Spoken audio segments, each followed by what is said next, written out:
Hello, welcome to Lemon Studios, where we talk anything and everything entertainment. I'm, of course, the Lemon himself, Zeke Lemon, and this is my review and asking the good old question, was it good, of NXT Deadline. But before we get into that, I'm going to need y'all to do a few things for me. I'm going to need you to hit that subscribe button, as I am trying to grow into my YouTube career. Also, I'm going to need you to hit that like button if you do enjoy this video, or if you just want to be like, you know what, that guy looks nice. I'm going to give him a like. That would be great too. Any reason to give me a like, that'd be fine. Also, leave a comment below and let me know what you thought of NXT Deadline. I would greatly appreciate that, and I love the conversation because I don't really have any wrestling friends here. So, you know, this is a good outlet to hopefully find those friends. So be my friend and hit a comment. Wow, that sounded desperate. Anyway, let's get into the review for NXT Deadline. Now, I cannot, wow. It's not scripted, by the way. It's not. I did not plan that at all. Going to be completely transparent with y'all. I kind of fell off on NXT. I don't really remember exactly when I completely fell off. Like, I was really into it when it first started. I really do think the Florida era was absolutely back. And I know this is Florida 2.0. But Full Sail, we'll call it the Full Sail era, where everything was at Full Sail University. NXT Arrival, the first Takeover, the Fatal 4-Way one, Revolution, like all those ones. Those were awesome. Like that was my NXT. Like, I watched every week. I was always about it. And you know, I liked it. You know, when they started traveling too. You know, I like NXT Brooklyn, the 3 that there was there. But then it got to a point where I just watched the premium live events, and then also the characters just got, you know, I like all the people that I would attach to got moved up to the main roster. So I was like basically restarting anyway. So I just would watch the premium live events. And then I just fell off completely when, you know, I didn't know if they were going to make it that week because, you know, Vince or whoever was doing it would just future endeavor a bunch of NXT stars every single time. So I was like, oh, well, there's no point even watching because that character might not even be here by the time I get there, even if they have a title. So I just kind of fell off of it completely. And then the Iron Survivor Challenge was coming out, and, you know, I really like the concept of it. I'm not a huge fan of Iron Man matches, but I did like the Championship Scramble, and the Iron Survivor, like, kind of really resembled that quite a bit. So I was, like, really interested in that. So I decided to give this one a shot, and also I could just trust that these people will stay, at least, and their character will stay consistent, not just through NXT, but when they get to the main roster as well. So that's why I am back with NXT. So if you made it this far to actually get into the review, now we were actually getting to it, and I do appreciate you watching the 3 minutes of me explaining my case. Now, let's just get into it. First match was the Women's Iron Survivor Challenge. And overall, I really did enjoy this match. I kind of really dig the Iron Survivor. There are a few tweaks that I want to oppose. The damn penalty box. Now, granted, it added for some great drama towards the end. That penalty box, like that whole, like, oh, is Corey gonna get out within the 30 seconds and get a pinfall, and like, oh, it's a big scramble. I personally would just do away with it. Now, I think it causes a lot of messes, and like just how it would call spots, like, okay, well, we can't have a pin here, and it also really showed in the men's Iron Survivor Challenge, but we'll get more into that later. But I did like the story overall that they were telling with Roxanne about, you know, just being this ultimate underdog who has to come back. Maybe she was a few steps behind. She was nervous and how she overcame it. The commentary sold that very well. It's just the penalty box. And also, especially with this whole, the 90 seconds started after they got pinned. Like, if I'm in that match and if I'm working heel, I'm pretending to be knocked out until 10 seconds left, and then I'll get up and start walking. Oh, my time's up! Never have to go in the box. You never have to go in the box. Like, it made, like that, it just got really confusing. It looks like they probably heard that because I saw a lot of people making that complaint on Twitter, and it looks like they did make a little bit of adjustment to it in the men's one, but yeah, really it's just with the box I really had a lot of problems with, but again, it caused for a lot of great drama towards the end with it. And the men had a lot more fun with the box as well, but again, some logic things come out of it, but again, more of that too when we get there. And then there was another women's match after this, and I don't remember the 2 superstars again. I'm completely new to this. Like, this was basically like watching wrestling for the first time. It was like really getting to know everyone. Some people really stand out, some people didn't. And it was basically a battle of two spooks people. from my understanding, one was like more realistic, but other like actually had, you know, slime coming out and all that stuff, and could do the mist spot, which I always appreciate. And, you know, by the video package, it went exactly as expected. I do wish, you know, because it did seem like it was the one who was actually really spooky, who made her debut at a previous premium live event. She could have just won. I really do think that with the mist, sure, could have done that with a surprise roll-up. I don't think we need to get the ref involved, and I do think it was the same ref who got sprayed on in the video package. And if it was, that's a nice touch as well. I just love Booker T being like, can someone help this ref? Like, he was having such a hard time with this referee. Like, can we please help him? That absolutely sent me. I thought that was so funny. Because the other commentator was like, I understand, but there's a match that's happening. Like, that was just so funny to me. And I do believe that she should have won, the real spooky girl who does the mist. But I just think she should have won cleanly instead of doing all that fun does, because she like technically lost like 3 times. Like, she had the pin, but then the guy was like having goo come out, and then she does another super kick, and the other refs come in and like, oh, she had her beat again, and then she finally lost by an exposed turnbuckle. So, and I mean, out of all the matches, that's probably the most forgettable one, to be completely honest with you. But again, there really wasn't a bad match on this card. I will spoil that. There really wasn't a bad match. And then match number 3, New Day versus Pretty Deadly. Also, with this, like, when someone's like completely fully established and has had a hell of a career on the main roster, I just feel weird about them coming over to NXT and challenging for a title. And it's really only happened once, I think. I don't think anyone else has done it besides Charlotte with the women's title.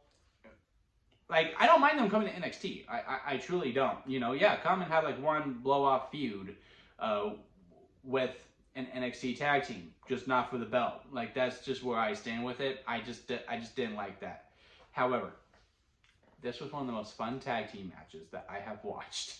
Fun, okay? Not from a technical standpoint, not from all those, like, just pure fun, just good laughs and a good, pure sports entertainment.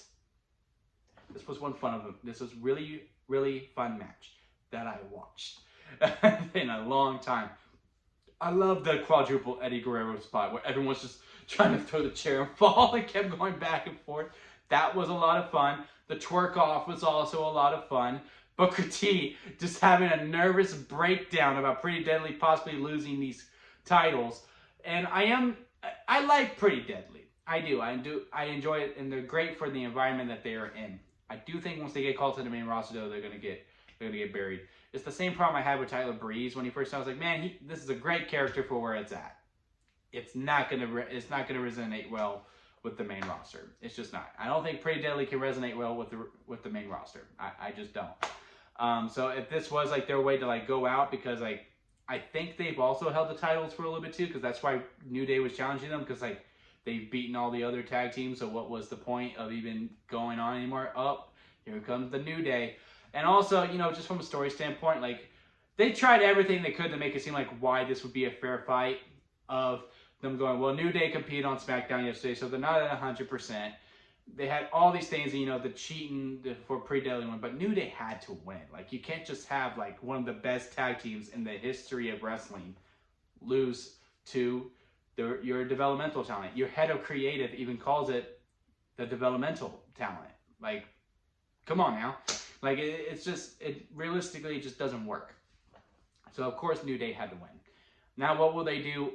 I don't know. But, you know, I know this probably brings a lot of eyes to the product. So, hopefully it does that for NXT as well, because I do think it does need a lot more. I just think wrestling in general needs more viewership in general.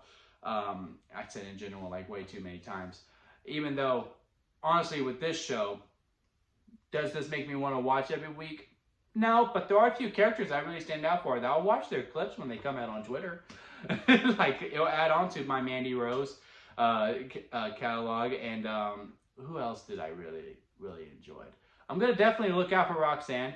The Cora Jade stuff, because I saw her video package, what y'all would have a commercial break if you pay for ads for Peacock. But For the people who don't pay for ads, they just play vignettes of superstars. And the Cora Jade one, I was like, I'm curious in her too. Braun Breaker, because he's going to be a big star. I also like him as well. And Apollo, I like this new version of him as well, but now I'm getting off track. Now into the men's Iron Survivor Challenge. Another fun match, more high scoring. I didn't like how both of them, like one person just got the shit deal. Like Kiana, I don't remember her last name, but the character's first name is Kiana. And then JD both got 0. Like, why even 5 then? Just do 4. Like, if that was the only way, like, it was just really like someone was there that had the butt end of the joke.